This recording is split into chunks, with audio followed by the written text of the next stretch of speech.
नमस्कार मित्रांनो, स्वागत आहे आपल्या चॅनलवर जॉब विथ भूषण. तुमच्यासाठी चांगली जॉब भरती घेणाऱ्या मित्रांनो, ही जी भरती निघालेली आहे मराठी भाषा विद्यापीठ रिंदपूर अमरावतीसाठी. इथं शिक्षकीय व शिक्षकेतर पदावर पद निर्माण करण्याबाबतचा हा जी आर आलेला आहे मित्रांनो. ओके. तर ह्या व्हिडिओमध्ये तुम्हाला मी संपूर्ण माहिती देणार आहे. कोणते पदं असणार आहे, पगार काय असणार आहे, कशा पद्धतीने भरले जाणार आहे, अप्लाय कसं करायचं आहे, अशी A to Z माहिती तुम्हाला मी स्टेप बाय स्टेप देणार. तर व्हिडिओ शेवटपर्यंत नक्की बघायचा आहे. आणि चॅनलवर नवीन असेल चॅनलला सबस्क्राईब करून ठेवायचे, बेल आयकॉनला प्रेस करून ठेवायचे आणि आपलं Telegram channel, WhatsApp group, Insta ID, Facebook आयडीला फॉलो करून ठेवायचे. चला तर मग सुरू करूया व्हिडिओला. आता हा जो जी-आर आलेला आहे मित्रांनो, लेटेस्ट असा हा जी-आर असणार आहे. मराठी भाषा विद्यापीठ रिद्धपूर जिल्हा अमरावतीसाठी 6वी दीक शिक्षकीय व शिक्षकेतर पद निर्माण करण्याबाबतचा हा जी-आर आलेला आहे महाराष्ट्र शासनाकडून. उच्च व तंत्र शिक्षण विभागाकडून हा जी-आर आलेला आहे मंत्रालयाकडून. ओके. याच्या आता दिलेल्या आता दिनांक 22 सप्टेंबर 2025 चा हा जी-आर असणार आहे. जसं की दिलेल्या प्रस्तावना, मराठी भाषा, मराठी साहित्य व संस्कृती यांचे संवर्धन, जतन, समीकरण, सक्षमीकरण व परिवर्तन करणे आणि महाराष्ट्र राज्यातील उच्च शिक्षणामध्ये मराठी भाषेचा विकास, अभिवृद्धी करणे यासाठी मराठी भाषा विद्यापीठ रिद्धपूर जिल्हा अमरावती या विद्यापीठाची स्थापना सन 2023 च्या अधिनियमाद्वारे करण्यात आलेली आहे. सदर अधिनियम 15 फेब्रुवारी 2025 रोजीच्या अंमलात आलेला आहे. नवनिर्मित विद्यापीठासाठी संविधिक शिक्षकीय शिक्षकेतर पदे मंजूर करण्याची बाब शासनाच्या विचारधारणात होती. आता त्याच्यामध्ये दिलेला त्यांनी शासन निर्णय. मराठी भाषा विद्यापीठ रिंदपूर जिल्हा अमरावती या विद्यापीठाकरता खालील संविधिक शिक्षकीय शिक्षकेतर पदे निर्माण करण्यास मान्यता देण्यात येत आहे. संविधिक पदे असणार आहे. याच्यामध्ये पदनाम दिलेलं आहे, वेतन संचारता दिलेला आहे, पदसंख्या दिलेली आहे. सगळ्यात पहिलं पद असणार आहे कुलगुरूसाठी 2,10,000 रुपये एकत्रित पगार असणार आहे. याच्यात एक पद असणार आहे. कुलसचिवसाठी ते S29 सॅलरी असणार आहे. 1,31,000 100 पासून 2,16,600 पगार. याच्यामध्ये एक पद बघायला मिळतं. 3 नंबरला अधिष्ठाला इथं AL 14 सॅलरी असणार आहे. याच्यामध्ये 1,44,200 2,18,200 पगार. हे 4 पद बघायला मिळत आहे. ओके. त्यानंतर इथं आपल्याला संचालक परीक्षा व मूल्यमापन मंडळासाठी तर S29 इथं पगार असणार आहे. 1,31,100 ते 2,16,600 पगार. याच्यामध्ये एक पद बघायला मिळतं. त्याच्यानंतर इथं संचालक ज्ञानस्रोत केंद्रासाठी AL 14 सॅलरी असणार 1,44,200 पासून 2,18,200 पगार असणार आहे. ह्याच्यामध्ये एक पद बघायला मिळतं. त्यानंतर संचालक नवसंशोधन सर्वेक्षण मंडळासाठी याच्यामध्ये याचा पगार असणार आहे. यांना इथं S29 पगार असणार आहे. 1,31,100 पासून 2,16,600 पगार. याच्यामध्ये एक पद असणार आहे.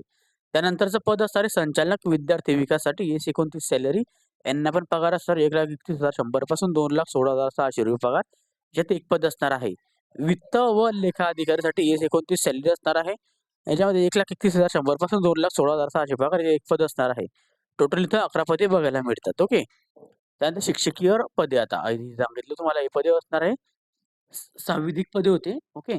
आता याच्यामध्ये शिक्षकीय शिक्षकेतरचे पदे दाखवतो. आता त्याच्यामध्ये दिलेल्या पदनाम, वेतन श्रेणी व पदसंख्या. आता प्राध्यापकसाठी AL 14 सॅलरी असणार आहे. 1,44,200 पासून 2,18,200 पगार. या 2 पदं असणार आहे. सहयोगी प्राध्यापकसाठी AL 13 ही सॅलरी असणार आहे. 1,31,400 पासून 2,17,100 पगार. या 4 पदं असणार आहे. सहाय्यक प्राध्यापकला AL 10 सॅलरी असणार आहे. 57,700 पासून 1,82,400 पगार. याच्यात 8 पदं असणार आहे. टोटल 14 पदे याच्यामध्ये बघायला मिळतात. शिक्षकीय पदे. ओके. आता शिक्षकेतरचे पदे असणार आहे. याच्यामध्ये उपकुलसचिवसाठी S23 सॅलरी असणार आहे. 67,700 पासून 2,08,700 पगार. एक पद असणार आहे. सहाय्यक कुलसचिवसाठी S20 वॅकन्सी सॅलरी असणार आहे. 56,100 पासून 1,77,500 पगार. या 2 पद असणार आहे. सहाय्यक म्हणजे त्याला उच्च श्रेणी लघुलेखन आपण म्हणतो. याच्यामध्ये S15 सॅलरी असणार आहे. याला 41,800 पासून 1,32,300 पगार. या 2 पदे असणार आहे. त्यानंतर कार्यालयीन अधीक्षकसाठी S14 सॅलरी 38,600 पासून 1,22,800 पगार. हे एक पद असणार आहे. संशोधन सहाय्यकसाठी S14 सॅलरी असणार आहे. 38,600 पासून 1,22,800 पगार. या 2 पदे असणार आहे. सहाय्यक ग्रंथपालदा इथे S10 सॅलरी असणार आहे. 29,200 पासून 92,300 पगार. हे एक पद असणार आहे. आणि लिपिक टंकलेखनला S6 सॅलरी असणार आहे. 19,900 पासून 63,200 पगार. या 13 पदे बघायला मिळतात. ओके. आता याच्यामध्ये दिलेल्या विद्यापीठामधील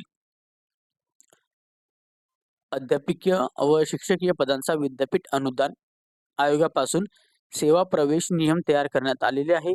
सदर सेवा प्रवेश नियम राज्यातील विद्यापीठांना दिनांक 8 मार्च 2019च्या शासन निर्णयाच्या लागू करण्यात आलेले आहे. विद्यापीठामधील आपल्याला सांविधिक पदांकरिता तसेच शिक्षकेवरच्या कर्मचाऱ्यांचे समाप्रवेश नियम करण्याची आवश्यक आहे. अशा पदांचे सेवा प्रवेश नियम संचालक उच्च शिक्षण पुणे यांना तातडीने तयार करून शासन मान्यतेसाठी सादर करण्यात यावे. ओके. तर असं इथं माहिती वगैरे दिलेली आहे मंजूर पदांबद्दल इथं. ओके. ही सगळी तुम्हाला पदं वगैरे मी दाखवलेली आहे. हे सगळे पदं इथं भरले जाणार आहे. याची भरती होणार आहे. याची डायरेक्ट आपल्याला भरती जी असणार आहे आपल्याला परमनंट व्हॅकन्सी असल्यामुळे याची अपडेट येईल मित्रांनो. आता फॉर्म भरण्यासाठी लगेच याची जाहिरात वगैरे येईल. तत्पूर्वी एवढा व्हॅकन्सी आलेली आहे. आपल्याला अभ्यासाला लागायचा, अभ्यास करायचा आहे. याची अपडेट वगैरे आली. फॉर्म भरायची लगेच तुमच्या समोर त्याचा व्हिडिओ मी लगेच आणेन मित्रांनो. ओके. तर लेटेस्ट असा जी-आर असेल 22 सप्टेंबर 2025चा. अजून त्याला दिवाळीपर्यंत का होईना याचे अपडेट होऊन जाईल याची फॉर्म भरण्याची. तर लवकरच आपण त्याचा व्हिडिओ पण आणू मित्रांनो. ओके. तर तुम्हाला काही डाऊट असेल या व्हिडिओ रिलेटेड तर मला तुम्ही कमेंट बॉक्समध्ये कमेंट करा किंवा मला Instagram, Facebookला मेसेज करा. त्याची लिंक तुम्हाला डिस्क्रिप्शन बॉक्समध्ये मिळून जाईल. आणि जर तुम्हाला आपली PDF फाईल पाहिजे असेल तर टेलिग्राम चॅनल WhatsAppवरून डाउनलोड करू शकता. त्याची लिंक पण तुम्हाला डिस्क्रिप्शन बॉक्समध्ये दिलेली आहे. ओके. तर काही डाऊट असेल कमेंट बॉक्समध्ये कमेंट करा. व्हिडिओ आवडला असेल लाईक करा. जास्तीत जास्त मित्रांना शेअर करायचा आहे. चॅनल सबस्क्राईब करायचं, बेल आयकॉनला प्रेस करायचं आहे. डेली तुमच्यासाठी नवीन जॉब अपॉर्च्युनिटी येत असतो. अशाच नवीन जॉब अपॉर्च्युनिटीसाठी आता आपण भेटूया आता नेक्स्ट व्हिडिओमध्ये. तोपर्यंत जय हिंद मित्रांनो. Thank you.